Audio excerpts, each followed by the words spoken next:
We got done quick in there, then slow in here. There ain't no game tonight though, so yeah, I didn't. I neglected to get set up, and that bites me every time. Right. That's exactly right.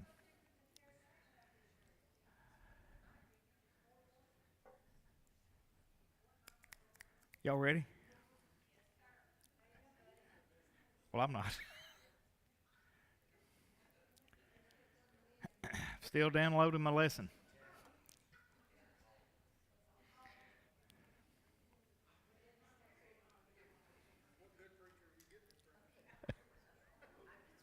A mixture. That way nobody can. A little bit of MacArthur, a little bit of Piper. Probably a couple of the most quoted of latter years. Huh?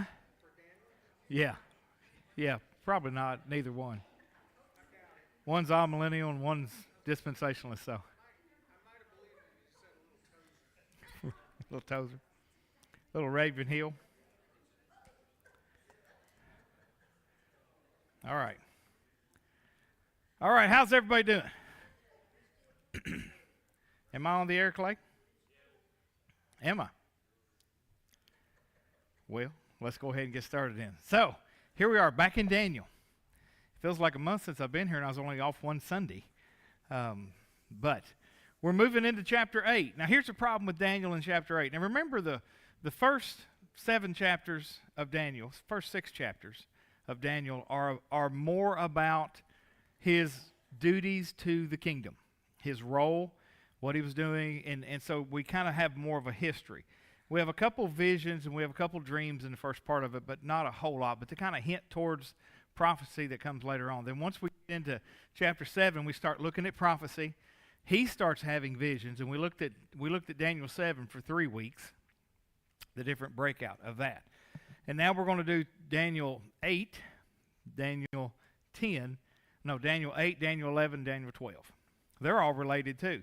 And there's a jump kind of in the middle of 9 and 10, and we'll go back once we finish 12, and we'll pick up 9 and 10, because Daniel's kind of written in a different kind of order. The first part of it is one way, the second part is another way. That's why we jump from one set of kings and then back again to another set of kings. We jump into the Medes and Persians, and we jump back to Babylon, and then we continue on with the Medes and Persians. So we are, part 13, I think, is where we're at. So we're actually moving through Daniel quicker than I expected. But we're going to do 8, 11, and 12.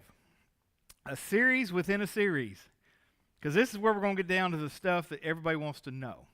We're going to start looking at the horns and the kings and the kingdoms and how does this work out. And so I'm going to come at it from a historical perspective first. How were these prophecies fulfilled, when they were fulfilled, and then for the sake of you all that still want some of them to not be fulfilled, we're going to look at it that way as well.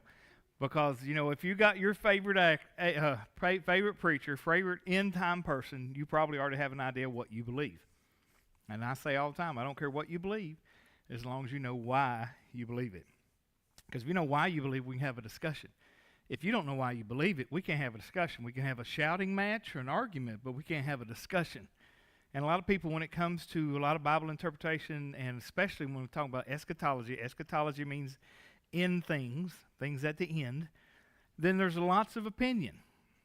Most of us in this room tonight, most of us, not all of us, it depends on how you were raised and kind of churches you went to growing up, have a particular view. Most people that I know have no idea that there are other views. And that rattles people's faith sometimes. I was actually teaching through Revelation, one of the foolish things in my life, in a church on a Wednesday night, and I was presenting things that one of the fellows in there had never heard before. He just never heard it that way before. Now, it was an ancient teaching. I'm not bringing anything new. I'm just showing you what other people have said down through the millennium. For 2,000 years, people have been discussing how it's going to end. This guy had never heard it but one way. And he actually stood up in the Bible study and said, why can't we just go by what the Bible says? So it was like, okay, you know the old comedian says you can't fix stupid. You can't fix ignorance. if you're ignorant of what's out there and the other teachings and ignorant just simply means you don't know. It's okay to be ignorant. Educate yourself. That's okay to educate yourself and learn, and to be willing to go be a Berean and look it up. And so that was an interesting thing for me. Why can't we just go by what the Bible says, and I'm teaching the Bible? So, sometimes you just can't make people happy. Like I say, they wouldn't be happy if you hung them with a new rope, right? So let's keep on going. We're going to look at Daniel 8, and we're not going to get far, so don't panic at the time. And we're going to walk through this, and we're going to look at a lot of history. Some maps are going to be involved, some history that we need to know. A lot of people I have run into don't know a lot of the history on how some of these things in Daniel have already been fulfilled. Now, a lot of us understand that the head of gold was Nebuchadnezzar, and that was Babylon. We know that's been fulfilled, right? He saw that statue and knew what it was, and there was another kingdom coming. And now we've got to the point we're in the second kingdom. Tonight we're going to start looking at the third kingdom. Remember, there are 4 kingdoms represented in the visions of the animals, the beast, if you will, and the statue. There are 4 kingdoms that are represented, and we're going to wrestle with that through the rest of this book, the 4 kingdoms, how that works out, how can we look at that. And I'm going to present to you things that maybe you've never heard, a different way to think about it, or just what some other people believe. I'm not trying to change what you believe at all. But I want you to understand there are people out there that see it differently. So let's get into this, okay? So chapter 8. In the 3rd year, the reign of King Belshazzar, a vision appeared to me, Daniel. This is second vision. After that which appeared to me at the first. That's exactly what I just said. And I saw in the vision, and when I saw, I was in Susa, the citadel, which is in the province of Elam, and I saw in the vision, and I was at the Ulai Canal. I raised my eyes and saw, and behold, a ram standing on the bank of the canal had 2 horns. Both horns were high, but one was higher than the other, and the higher one came up last. I saw the ram charging westward and northward and southward. No beast could stand before him, and there was no one who could rescue from his power. He did as he pleased, and he became great. And as I was considering, behold, a male goat came from the west across the face of the whole earth, without touching the ground. And the goat had a conspicuous horn between its eyes. Conspicuous? Yeah, I said it right.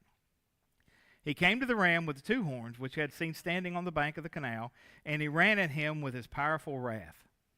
And I saw him come close to the ram, and he was enraged against him and struck the ram and broke 2 of his horns. And the ram had no power to stand before him, but he cast him down to the ground and trampled on him, and there was no one who could rescue the ram from his power. Then the goat became exceedingly great, but when he was strong, the great horn was broken, and instead of it there came up 4 conspicuous horns toward the 4 winds of the heaven. Out of the one of them came a little horn, which grew exceedingly great, towards the south, towards the east, and towards the glorious land. It grew great, even to the host of heaven. And some of the host of heaven, some of the stars, it threw down to the ground and trampled them. It became great, even as a great prince of the host, and the regular burnt offering was taken away from him, and the place of his sanctuary was overthrown. And the host will be given over to it, together with all the regular burnt offerings, because of the transgression. And it will throw truth to the ground, and will act and prosper. Then I heard a holy one speaking, and another holy one said to the one who spoke, For how long is the vision concerning the regular burnt offering, and the transgression that makes desolate, and given over to the sanctuary and host to be trampled underfoot? And he said to me, For 2,300 evenings and mornings, then the sanctuary shall be restored to its rightful state. I'm going to stop reading there. Clay, would you skip me ahead to those pictures? Because I can't do it here. Do you see the slide with the pictures on it? Thank you. All right, so here, Daniel, I'm only going to go that far in the text tonight. But like I say, all of this is all tied together. It all builds on itself. So we've got to paint a picture so that we can have a vision. Here's a problem that I find with reading things like Daniel, especially a book that jumps back and forth as Daniel has done so far. We've already demonstrated that Daniel goes here, then it goes over there. There's a reason for that kind of writing. We know that Daniel incorporated chiasm in his writing, which is the balanced way of saying things and then a reversal of saying it again the other way and the opposite. And that's a Hebrew way of writing things, an ancient world way of writing. There's a lot going on in just the text of Daniel. Not only that, the first 7 chapters are written primarily, or the first chapter and then 2 through 7 are written in Aramaic, and then it goes back to Hebrew again. Well, that's important. So there's a lot under the surface of Daniel. If you just sat down with an English Bible and you start reading Daniel, there's so much that you're just not going to get because it's not ready for you to see, because without a little bit deeper study, or at least talking to people or reading people that can study deeper and can tell you, hey, this is this and this is that. And so that's why, if you're going to be a Bible student, one of the things you've got to do is you've got to get into other writings, you've got to get into other works, just so you can understand the writing of the Lord. So you can follow the Bible, keep up with the Bible, and understand why things are said the way they're said. So in this section, so we have, I wish I had a pointer, but I don't. I think I do. That doesn't matter. We'll just ignore that. You see over on the right-hand side, Susa, right? Down there under Ecbatana, you have Susa. In kind of towards the central, where around those two bodies of water, you have Babylon. And around Babylon, you have the Tigris and Euphrates rivers that are flowing. And then way over here to the left, you see where it has Sodom kind of written there. We don't really know where Sodom was, but we'll go with that. That little body of water over here to the left is the Dead Sea. There's Mount Hermon. So that's where Israel is, where the 12 tribes were. And then down there below Shechem and below is where Judah was, which is where Daniel was taken from, the lower two tribes. So Daniel has been carried from there as a youth, and he's over here now through Babylon and over near Susa when he's having these visions. Now, how old is Daniel?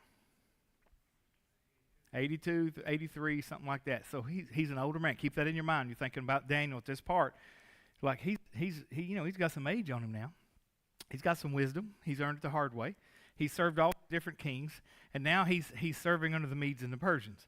And while he's there, he has this vision, his second vision, and it is, again, it's apocalyptic literature, which means, do y'all know what the word apocalypse means? Most of us we think of apocalypse, we think of fire and brimstone and the streets undulating, and apocalypse means revealing. So when you look at Revelation, the name of the revelation in Greek is apocalypse. It means revealing.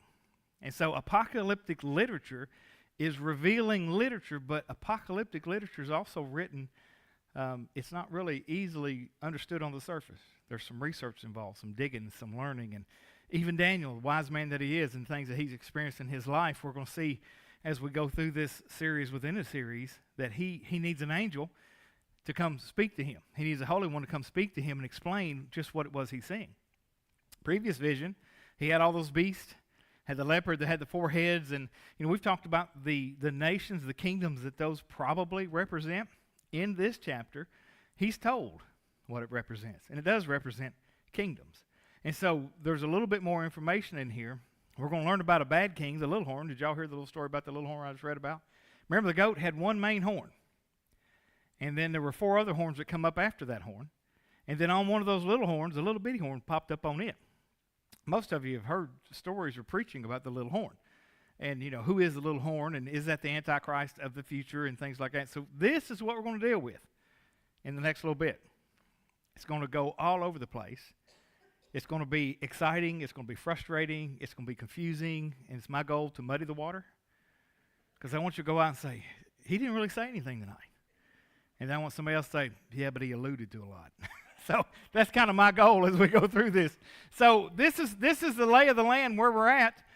Mediterranean over there to the left, the big body of water. You see Nineveh up there. And so this is the area that we're dealing with in this prophecy. And so the title of this is The Ram, the Goat, and God's Sovereignty Over Empires, right? Then we have this picture. This is the Babylonian Empire. I wanted you to see this because I wanted you to understand basically the same picture again. Has Babylonian, that has Persia over here, and the Medes and the Persian, Medes up there. You see Median Empire. Then you have the Persians, and they end up taking over all of Babylon by the time we have this writing right now here in Daniel. This place where he's at, it's the Medes and the Persians that are running everything. They're the ones that overthrew Babylon. They crept in the Euphrates and broke it down. So let's look at the breakdown of the verses that we looked at tonight. It says, in the third year of the reign of King Belshazzar, in a vision appeared to me, Daniel, after that which appeared to me at the first. And I saw in the vision, I want to point that out because vision is not happening in front of him. He's not being carried around by a wind and dropped into a situation to look at that. Not in this situation with Daniel. He's in kind of like a trance-like state. Peter was in a trance, and the Lord let down that sheet in front of him. And so, the seers in the Old Testament had different ways the Lord communicated with them. Sometimes he would speak to them. The Lord God said, and the word of the Lord came to me and said, like that. Sometimes it's, I saw in a vision, and this is what Daniel's having a vision. And he's seeing into the future, and he's seeing things that don't make a lot of sense. These animals that he's seeing don't make a lot of sense. But it gets explained to him. So I saw in a vision, and when I was in Susa, the citadel, we looked at that a minute ago, which is in the province of Elam. And so Daniel's laying down something that's absolutely historically accurate. You can trace this out. Now here's the problem with Daniel. He's getting ready to say some things in the next 4 chapters that modern scholars say he's too accurate on. He's talking about things he couldn't possibly know about. So they don't believe Daniel was written in the 6th century BC because it's too accurate. I find that laughable. Because my God knows the beginning from the end. He's the Alpha and the Omega. He sees all of time, all the time. It's not a problem for him. And to me, it gives the book more credence to think that God spoke to him that way. Now, a lot of modern scholars, a lot of modern biblical scholars will say Daniel was written probably 1st century before Christ, maybe 100 years before Christ, and they put all this stuff in there to prop up the Hebrew nation. I don't believe that at all. Anyway, he saw the vision, and he saw a ram, which he's told represents the Medo-Persian Empire. So Babylon's over with. That head of gold, that's over with. He's now living in the Medo-Persian Empire. He is a court person in this empire at this time. It says, I raised my eyes and I saw, and behold, a ram standing on the bank of a canal, and it had 2 horns. Both horns were high, but one was higher than the other, and the higher one came up last.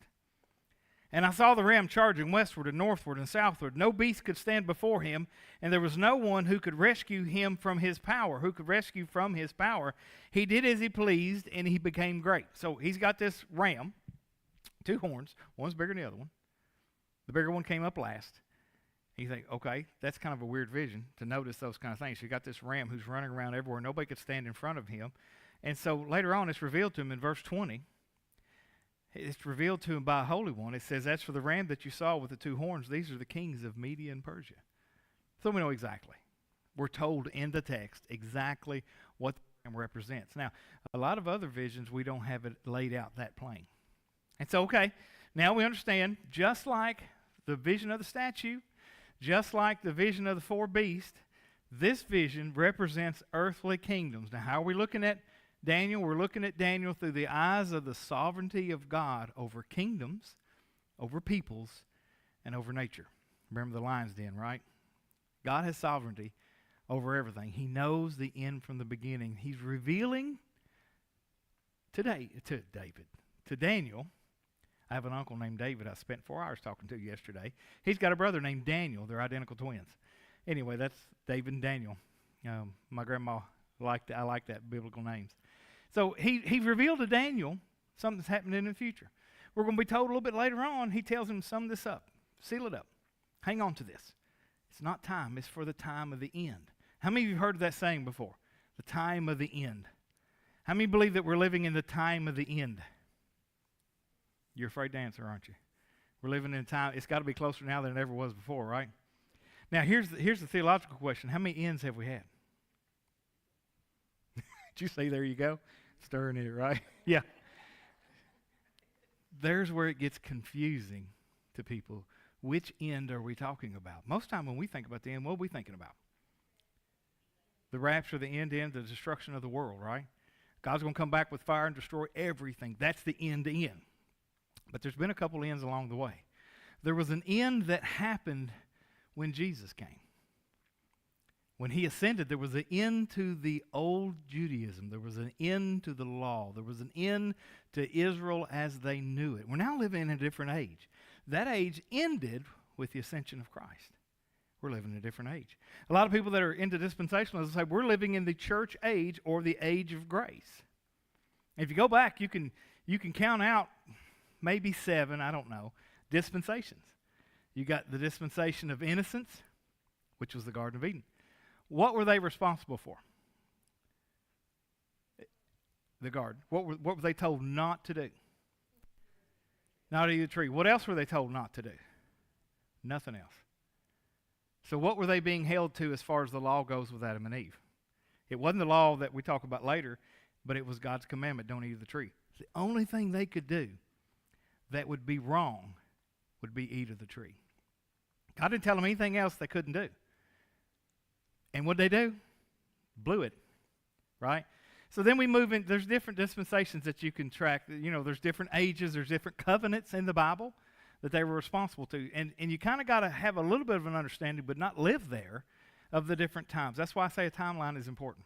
When you're dealing with a passage of Scripture, you need to know where you're at on the timeline. Is this passage before Jesus? Or is it after Jesus? Is it before the law? Is it after the law? Is it before the flood? Is it after the flood? You got to know the way God was dispensing grace, if you'll use that word, or the way God was working with his people and what commandments he had given them. We know about the 10 Commandments, don't we? But when we refer to the law, do you realize that we're referring to 613 laws that are written down? 613 laws. You couldn't do anything and say that you were right. Well, then we get that revealed to us later. It's like an apocalypse in Paul's writing in Galatians. And he says, that's ended. That's ended.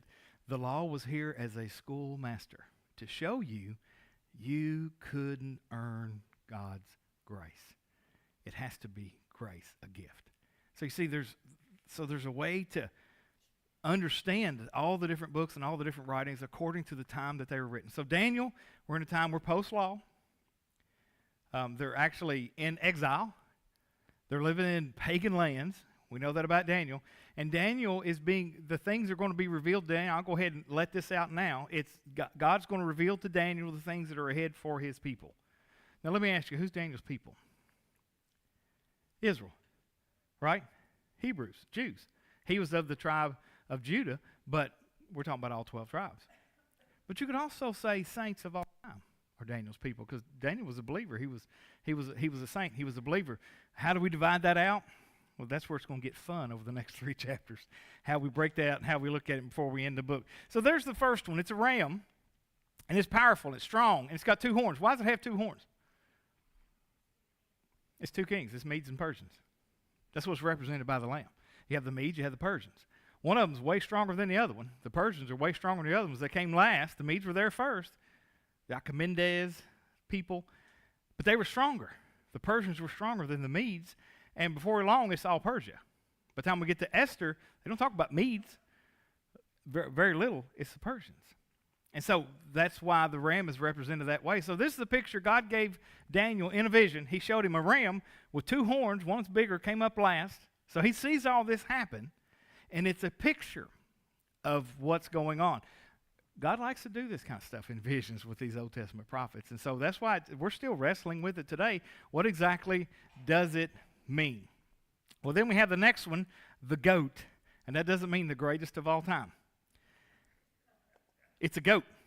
As I was considering, behold, a male goat came from the west. Okay, where's he at? Remember, I showed you on the map. He's in Susa, way over here, right? Somebody came from the west, and on that map, that'd be over here, came a goat. We got a goat that shows up. And most of us are familiar with this guy, even though he doesn't get any Bible time, because he didn't happen for hundreds of years after this was written. And that's what throws the other people, the scholars, off. How could he know that much? As I was considering, a male goat came from the west across the face of the whole earth. Okay? That's a little bit different than running around like that goat was. This one came from the west, and it went across the face of the whole earth. By the way, he's not talking about the globe. He's talking about that land that he knows. That would be the whole world to them. They weren't aware. They didn't have any satellites. They could look back and look at this blue marble, right? Without touching the ground. So he's moving fast. He's swift. And the goat had a conspicuous horn between his eyes. 1 horn. Very conspicuous. Strange looking goat, wouldn't you say? He came to the ram with the 2 horns, which had seen standing on the bank of the canal, and he ran at him in his powerful wrath. And I saw him come close to the ram, and he was enraged against him, and struck the ram, and broke his two horns. And the ram had power to stand before him, and he cast him down to the ground, trampled on him, and there was no one who could rescue the ram from his power. Okay, so we know the ram is Mede-Persia. That's the world power at that time. Let's not think about what's going on in China or in India or over in Egypt, but the world power in Daniel's world, right? That's why the other ones aren't ever brought up. And that's revealed to us in verse 21, very next verse. It says, and the goat is the king of Greece, and a great horn between his eyes is the first king. So who's the first king? He's actually, the first king is Macedonian. His name is Alexander. And he flew in from the west, where the Greek Isles are, and he flew in. Now, you've probably heard me and other Bible people you may have read Hellenization, because it comes from the word Hellenes, two words. That's where they believe that they came from, the Greek people. They had this deity, a goddess, who gave birth to Greece and the Greek people. Ionian primarily, Ionian Greece. And so in the text of Daniel here, they use the word in Hebrew that means Hellenes. Now, when we talk about the Jews in Jesus' day, we say they were Hellenized. And what that means when you read about the Jews being Hellenized, that means they had adopted Greek culture. So we have the beginning of what was going on in Jesus' day. Now, who was in control in Jesus' day of Palestine and the Holy Land? Rome was. Rome loved Greek. Rome loved Greek culture. Rome loved Greek statuary. They loved everything. They liked the way that everything was set up and the way it ran. And so Rome adopted Greek culture. And so Rome was Hellenized in a lot of ways, unless you got closer to Italy. But when you get out into the outlying lands, after Alexander the Great, after he swept through, died at 32, conquered the world, died at 32. Everybody would say that was a young man, right? He'd accomplished a lot, but he died at 32. He's that horn that's represented there. Another reason why scholars say this is too accurate. How could you know that there's a guy coming like Alexander? You can't predict that. He's one of a kind in history, Alexander is, and the way he conquered. And then it goes on and says, then the goat became exceedingly great, but when he was strong, the great horn was broken. When he was strong. This is a picture of Alexander, right? We're already told by the Holy One that was there in verse 21, this is Greece. This is the Hellenistic culture that's brought in by this Macedonian ruler, son of Philip, came in, and they're all considered Greek. That's why Hellenized is used. They're all considered Greek, and what Daniel says in the Hebrew is Greek. The angel says this is Greece. This is Helen. This is those people. Now, it's interesting. They come from, and I just lost it, Noah's grandson. Japheth? Yeah, I think it is Japheth. So you can actually trace the lineage of the Greek people. Have you ever thought about that? You ever thought that everything goes back to the flood? There were 8 people. 8 people. I think Noah and Miss Noah were done having kids, so you got 6 people, 3 couples, and all of us come from them. I don't know, we all talk about coming from Adam and Eve, and we do, but all of us come from those people. Shem, Ham, Japheth, and their kids. Now, we don't know who Miss Shem is, Miss Ham is, or Miss Japheth is. We have no idea their lineage, their background, their anything. But we know that God refilled the world. And it didn't take long. They were disobeying God again right after that. And they spread out all over the world. So from those 3 couples, we get every skin tone that you see on the face of the earth. We get every skull structure that's on the face of the earth. We get every genetic, expression that you see on the face of the earth from those 3. Now, scientists will tell you that's impossible. There had to be other people out there. Because scientists don't believe that you can get down to 1, 2, or 3 breeding pairs, which is the way they would word those people, and refill the earth. Because one tragedy and everybody's over with. But we also know that God has a plan, right? And we're in the plan all the way back to Noah. We're in that plan. We're in that plan we're reading here in Daniel. We're somewhere else in the world, but we're in this plan. Some of you may be part Greek. You may be related to Alexander. I have no idea. Anyway, it says the goat became exceedingly great, but when he was strong, the great horn was broken, and instead of it, there came up 4 conspicuous horns. I like that word, conspicuous, towards the 4 winds of heaven. Okay, what have the horns represented so far? Kings. Animals represent a kingdom, horns represent the king. So that's kind of been established with the visions that Daniel's seeing. So when you're reading through Daniel, just remember that they're establishing it in the writing. Daniel is himself, but by the information he's getting, that the horns represent kings. Okay? So we have that, and so we have this one large great horn, it's Alexander the Great, and then the 4 horns. The 4 horns replace it after Alexander's early death in 323 BC. So we've gone from about 600 to 323 is what Daniel's seeing. So you see there's a great amount of time covered. Daniel's back here in the 500s looking at stuff that's going to happen in the 300s BC. So there's a couple hundred years there. And that's a little hard for scholars to take. Anyway, his empire is fractured among his 4 generals, and it's called the Diadochi. If you look up the Diadochi, it'll always take you back to Alexander. The 4 horns typically correspond to the 4 major divisions. Listen to this. There's only 2 that make a difference in biblical history. That's why I never can remember anything other than the Ptolemies and the Seleucids, because the other 2 I had to memorize for a test, and I haven't talked about them since. But there was Cassander, and he was in charge of Macedonia and Greece.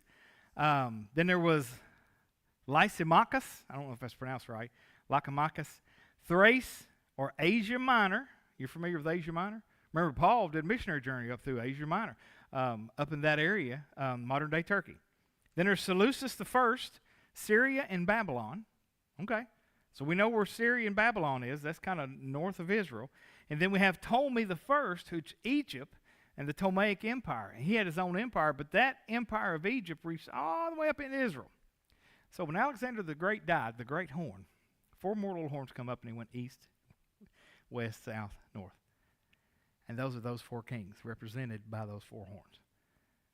Makes good sense, doesn't it? So that's what we're seeing here in these animals and the representation, because we're told it's Greece, and we know what happened to Alexander's kingdom is divided among these 4 generals, and they like to fight. Now, when we get to chapter 11, we're going to talk about all their fighting. Because we're going to take what happens in chapter 8, and then Daniel's going to go to chapter 11. Isn't that fun? Because he throws a couple other stories in there. Then he gets back to business with what's going on with the Seleucids and Ptolemies. He starts to deal with that in chapter 11 because we've got to deal with the little horn. The little horn's very important. How many of you have heard the little horn's very important? But the little horn may not be who you're thinking it is. In this, we're going to talk about fulfillment of prophecy, and we're going to talk about 2 terms as we go forward, already and not yet. Theological terms, aren't they, brother? Already and not yet, according to some. You're going to hear that. If you start studying eschatology, you're going to hear already and not yet from some people. Some things are already fulfilled, some things are not yet fulfilled. Now, the question is where do we stand in all that? It gets a little confusing, doesn't it? But let me tell you just a few more things, and we'll let go today. Out of one of them came a little horn. Okay? I think it came out of the Seleucid horn. And the reason why I think that, and I'm not alone in that, all the old Hebrew scholars believe the same thing, because they got one guy in particular that they're pointing to. Out of the one that came a little horn, which grew exceedingly great towards the south. Okay, that's the Seleucid kingdom, the south. There's the north king and southern king. North kings, Seleucids and Ptolemies. Ptolemy? Yeah, Ptolemies. I'm thinking about Potomac River in Washington, right? Ptolemy, thank you. PT, Ptolemy. Yeah, there you go, thank you. Great towards the south, towards the east, and towards the glorious land. So we have a guy, and I won't say much about him tonight because we're going to do a lot with him when we get to chapter 11, because he is revealed in his nature deeper in chapter 11. So we've got this guy, Antiochus Epiphanes. You've heard of him. I've mentioned him before. He's the ruler of the Seleucid Empire.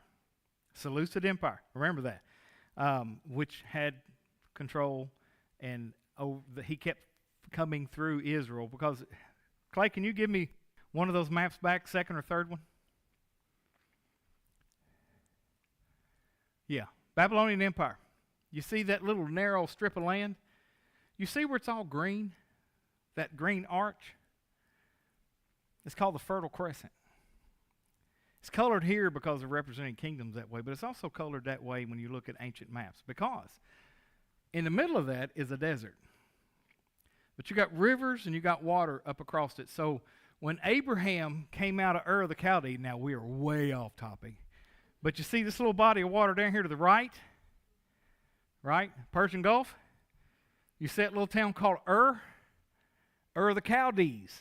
That's where Abraham came from. And God sent him over here to the Promised Land. You know how he went? He followed the Fertile Crescent, because you can't cross the desert.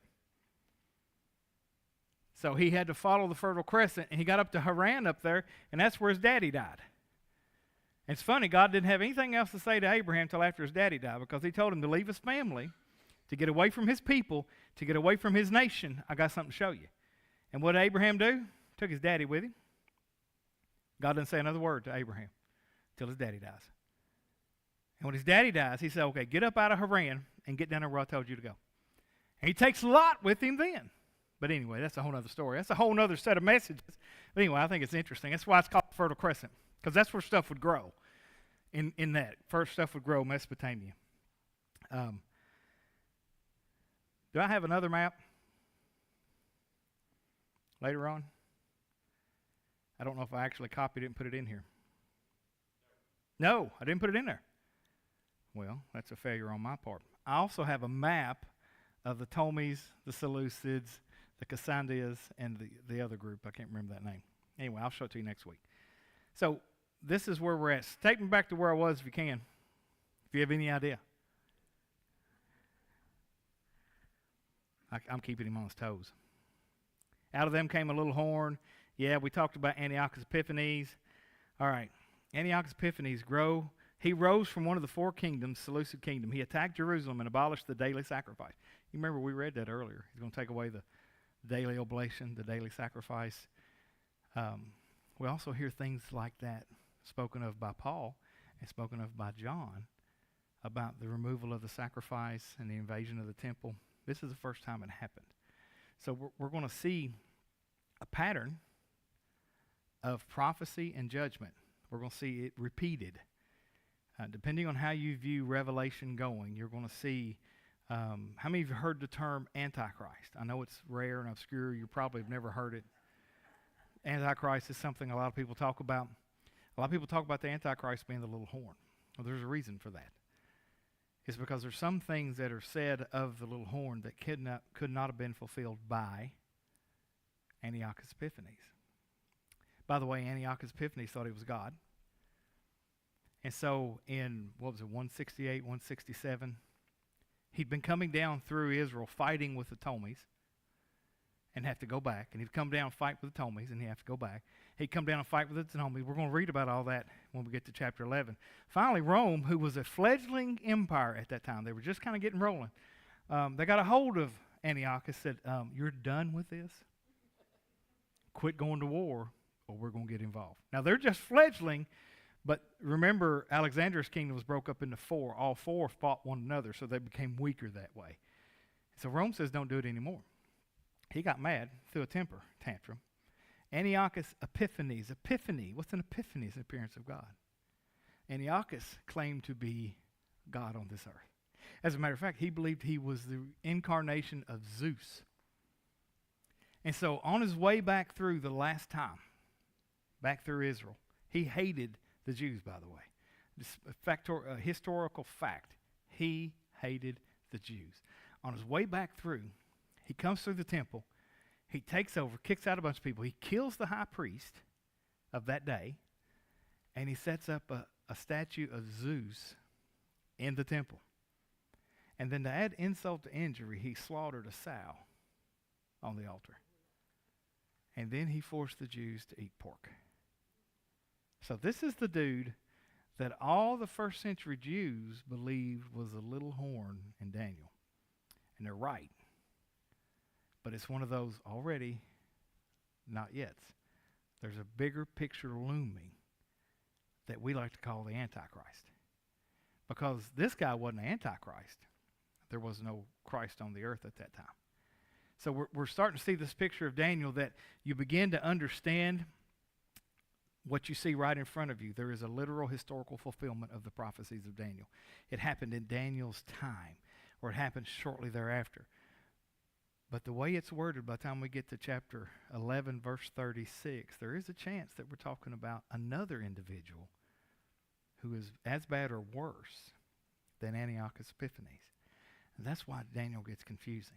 That's why Revelation and 2 Thessalonians, and that's why these things are confusing to people, because we know when he came into it and he slaughtered a sow, that he made the temple desolate. And that's the prophecy, the abomination of desolation. You've heard of that, right? Well, the abomination of desolation is setting up Zeus in the temple and offering a sow. But then it's mentioned later on. And even Jesus says later on, way after this time, way after 167, Jesus says, when you see the abomination of desolation spoken of by the prophet Daniel, you're like, well, wait a minute. He lived 167 years ago. Jesus is talking about something still future. But it's the same picture, but it's a different individual. It's the same interpretation, but it's two people that feel the prophecy typology. And if you'll go and look, you'll see there's been typology all through this book. We have a type, we have a statue that represents 4 kingdoms. And then we go later on and we see beast represents 4 kingdoms. Now we got these other 2 beasts. They represent 2 different kingdoms and the kings that are within them. So Daniel is a book that continues to unravel still to this day, because there's some things in there that we know were fulfilled. We can tell you who they were, Antiochus Epiphanes, no doubt at all, that this is what Daniel was referring to. But even in Daniel's vision, there was something past that he couldn't really see. So I want you to understand this, and we'll come back next week. There's a term in prophecy that talks about the 2 mountains. And I don't know if you've ever hiked up one mountain, and as you're hiking up that mountain, the only thing in front of you is that mountain, right? You ever get to the top of that mountain or top of that hill and see a bigger one behind it? And what's between it? A valley. Valley, a gulf, a whole lot of other stuff. That's the thing about prophecy. A lot of times we're standing here and we're looking at this mountain, and we can see it, and we can just barely see the tip of that other mountain. And it looks like it's the next thing, right? You see this mountain, you see another mountain. Till you get to the top of this mountain, you realize a whole lot of stuff in between these 2 mountains. But there's another mountain coming, it's bigger. And that we have to understand the 2 mountain idea when we talk about prophecy, because a lot of things are pictured, and it's also a picture of 2 things. And so we're going to have to bring in a lot of revelation for us to go with, as much as I hate that. But we will be bringing a lot of revelation as we work through Daniel. And so I want you to, we're going to stop at Antiochus Epiphanes. We're going to pick back up with Antiochus Epiphanes as we finish up 8, go into 11, and get into 12. Does that sound good? Or does that sound long? Long, but okay?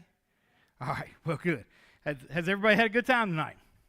We've read, we've prayed, we've fellowshiped, we've eaten. You are dismissed. God bless you.